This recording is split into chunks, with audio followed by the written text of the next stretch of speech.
عمراندو کا لیڈر 9 مئی کی بغاوت کی پلاننگ میں شامل تھا۔ عمران خان کے قریبی سمجھی جانے والی ایک انتہائی اہم شخصیت عمران خان کے خلاف وعدہ معاف گواہ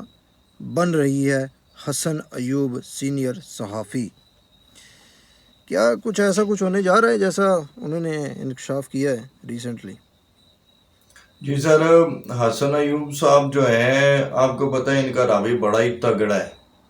اور وہ اتنا تگڑا ہے کہ یہ پرو پی ٹی آئی کے چینلز پر بھی بیٹھ کر عمران خان کے خلاف باتیں بھی کر لیتے ہیں اور پیش گوئیاں بھی کرتے ہیں، اور وہ ہمیشہ سچ بھی ثابت ہوتی ہیں۔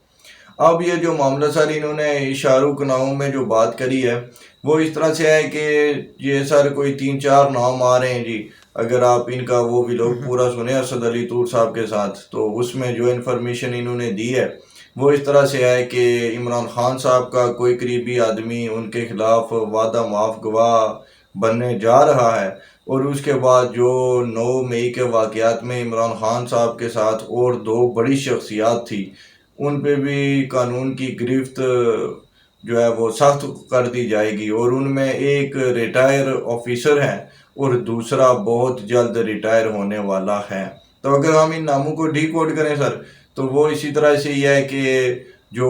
قریبی آدمی جو وعدہ معاف گواہ بننے جا رہا ہے وہ تو ان کے پرنسپل سیکرٹری ہیں جی، اعظم خان صاحب۔ سائفر کیس میں بھی وہی وعدہ معاف گواہ بنے تھے، تو آگے یہ کیس میں ساری پیش رفت بھی ہوئی ہے، اور آپ کو پتہ ہے کہ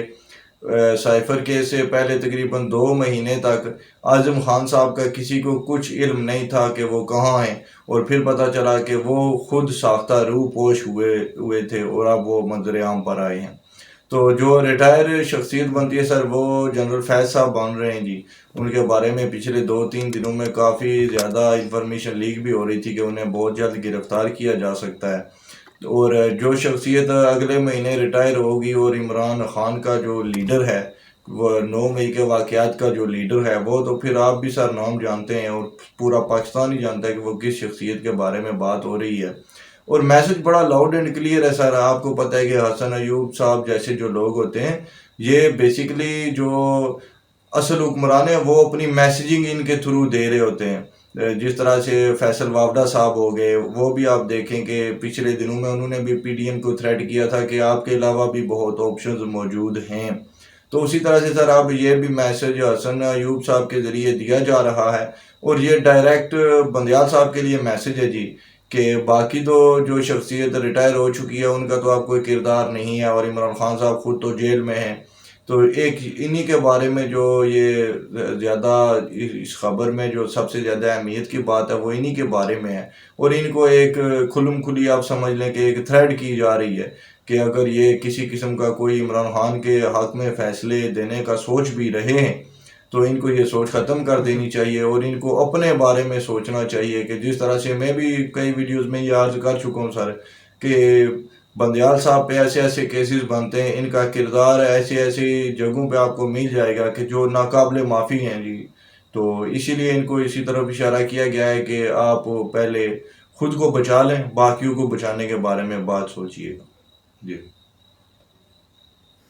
تو کیا آپ سمجھتے ہیں کہ اتنی اہم شخصیات جو اتنے بڑے عہدوں کے اوپر موجود ہیں اس وقت، ان کے ریٹائر ہونے کے بعد ان کے اوپر ہاتھ ڈالنا آسان ہوگا؟ سر آسان بالکل بھی نہیں ہوگا، لیکن جو 9 مئی کو جو سب ہوا کیا اس سے لڑنا آسان تھا؟ کوئی بھی بغاوت سارے اہم ہی تو نہیں اٹھ جاتی۔ آخر آپ دیکھیں گے کتنے آفیسرز اہم اداروں سے بھی ہیں جن کو کسی کو تھینکس کا لیٹر دے دیا گیا، کوئی ابھی بھی زیر تفتیش ہے، کسی کو نظر بندی کا سامنا ہے۔ تو یہ ایک بڑی سازش تھی سر، اور پھر آپ کو پتہ ہے کہ پھر فیصلے بھی سخت ہوتے ہیں ایسے معاملات میں۔ آپ رشیا میں بھی دیکھیں تو وہ ویگنر کا جو چیف لیڈر تھا جس نے پیوٹن کے خلاف غداری کی، تو پھر اس کو، حالانکہ افریقہ میں کافی زیادہ ویگنر کی فوج کا اب رول بھی تھا، لیکن اس سب کے باوجود بھی وہ ہوا میں نظر آتش ہو گیا جی۔ تو ایسے معاملات تو پھر سر ہوتے ہیں، اور کوئی بھی سیاست اپنی ریٹ قائم کرنے کے لیے سر سب سے پہلے اس کا معاملہ یہ ہوتا ہے کہ اسے بغاوتیں کچلنی پڑتی ہیں۔ تو پاکستان میں ریاست کون ہے آپ اچھی طرح جانتے ہیں سر، تو ان کے خلاف جو جہاں سے بھی بغاوت اٹھی ہے تو اس کا سر تو کچل دیا جائے گا، اور یہی شروع سے ہوتا آیا ہے اور یہی ہوگا، اور ہر بغاوت کا سر کچلنا سر ہمیشہ ہی سخت فیصلہ ہوتا ہے، اور اس کے کچھ سائیڈ افیکٹس بھی آتے ہیں، ریاست پر بھی آتے ہیں وقتی طور پر، اور مشکلات کا بھی سامنا کرنا پڑتا ہے، لیکن ہر حکمران کے نصیب میں یہ ہوتا ہے جی۔ تو اب جو ہمارا اس وقت جو اصل حکمران ہیں، ان کے خلاف جو کیا گیا تھا وہ بھی ظاہر سی بات ہے، اب اس بغاوت کو اچھی طرح سے نپٹیں گے اگر ان کو اگلے 3 4 یا 5 6 سالوں تک حکمرانی کرنی ہے اس ملک پر، تو پھر اس 9 مئی کے واقعات میں جو بھی سہولت کار تھے ان سب کو کیفر کردار تک پہنچانا ان کی مجبوری ہے جی، اسی طرح سے اسٹیٹ کی لیڈ قائم رہ سکتی ہے۔ اچھا، جیسے کہ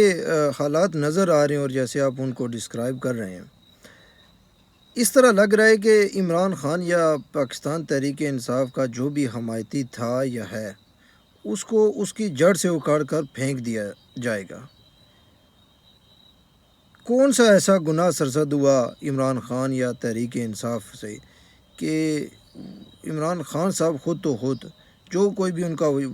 سپورٹر ہوا، ووٹر ہوا یا حامی ہوا، اس کو بھی تگڑی تگڑی سزائیں دینے کا سوچا جا رہا ہے؟ کیا کہیے گا؟ جی سر، بغاوت سے بڑھ کر کون سا جرم آپ کے خیال میں ہوتا ہے ایک ریاست میں؟ سب سے بڑا جرم تو بغاوت کا ہی ہے، وہ تو کر دیا پی ٹی آئی نے اور ان کے حامیوں نے۔ 9 مئی کے واقعات آپ کے سامنے جی ہیں، اور پھر عدالت میں بھی جا کر تب ان کا غرور اتنا تھا کہ عمران خان صاحب نے تو اس کا برملا اقرار کیا، انہوں نے کہا کہ اگر مجھے پھر سے پکڑیں گے تو یہ عوام پھر سے یہی کچھ کرے گی۔ تو میں تو ان کو نہیں کہہ رہا تھا، یہ خود کر رہے تھے، لیکن یہ پھر سے کریں گے۔ تو سر یہ معاملہ ہے کہ اس سے بڑا کوئی جرم ہو ہی نہیں سکتا کسی بھی ریاست میں، کہ آپ ریاست کی ریٹ کو چیلنج نہیں کر سکتے جی۔ تو یہی ان کا جرم ہے اور اس کی سزا تو پھر بنتی ہے اور ملے گی بھی۔ بہت شکریہ محمد علی۔ ناظرین، 9 مئی کا پھندہ جس طرح سے فٹ ہوتا ہوا نظر آ رہا ہے چیئرمین تحریک انصاف یا ان کے حامیوں کے گردن کے گرد، ایسا پھندہ شاید ہی تاریخ پاکستان کی تاریخ میں پہلے کسی کے گلے میں فٹ ہوا اور نہ ہی شاید ہوگا۔ 9 مئی کے واقعات عمران خان اور پی ٹی آئی کو شاید لے ڈوبیں گے۔ یہ میرا اور میرے بھائی محمد علی کا تجزیہ اور ہماری سوچ ہے۔ آپ اس بارے میں کیا سوچتے ہیں؟ کامنٹس کے ذریعے ضرور بتائیے گا۔ کل ملتے ہیں نئے ایپیسوڈ کے ساتھ، کل تک کے لیے اجازت دیں۔ اللہ نگہبان۔